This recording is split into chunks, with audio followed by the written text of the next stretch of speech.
बांगलादेशमध्ये हिंदूंवर सतत अत्याचार होत आहे. अल्पसंख्याक आहे म्हणून त्यांच्यावर हल्ले होत आहे. त्यांना भर चौकात जिवंत जाळलं जात आहे. त्यांना घरातून ओढून मारलं जात आहे.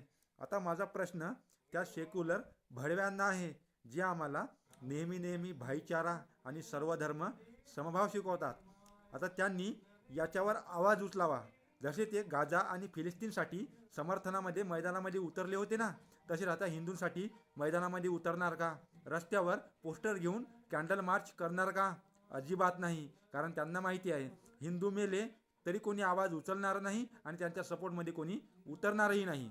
म्हणजे हिंदूंचं काही अस्तित्व यांनी सरळ सरळ नाकारलेलं आहे. पण तेच जर लेफ्ट लॉबीमध्ये काही झालं तर ते लगेच उठून उभे होतात आणि त्यांच्या समर्थनामध्ये उतरतात. हिंदू मारला गेला तरी चालेल, पण त्यांच्या समर्थनामध्ये उतरायचं नाही.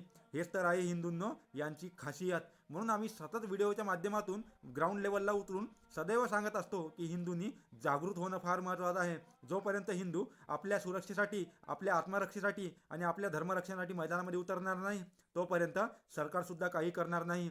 जर तुम्हाला तुमचं आत्मरक्षण करायचं असेल तर मैदानामध्ये उतरावं लागेल आणि सरकारला इशारा द्यावा लागेल. तेव्हाच कुठे सरकारसुद्धा तुमच्याकडे लक्ष देईल. आणि तुम्ही जर एकजूट राहिले ना, कोण्या कुत्र्याची पण अवकात नाही तुमच्या विरोधामध्ये आवाज उचलायची. हेच तर आहे. शेजारच्या देशामध्ये काय चालू आहे ते तुम्ही डोळ्याने पाहत आहात. तर भारतामध्ये सुद्धा सांभाळून राहावं लागेल, जागं व्हावं लागेल आणि धर्मरक्षणासाठी आणि हिंदूंच्या रक्षणासाठी लढावं लागेल. लढा तर सुरक्षित राहाल. राम राम.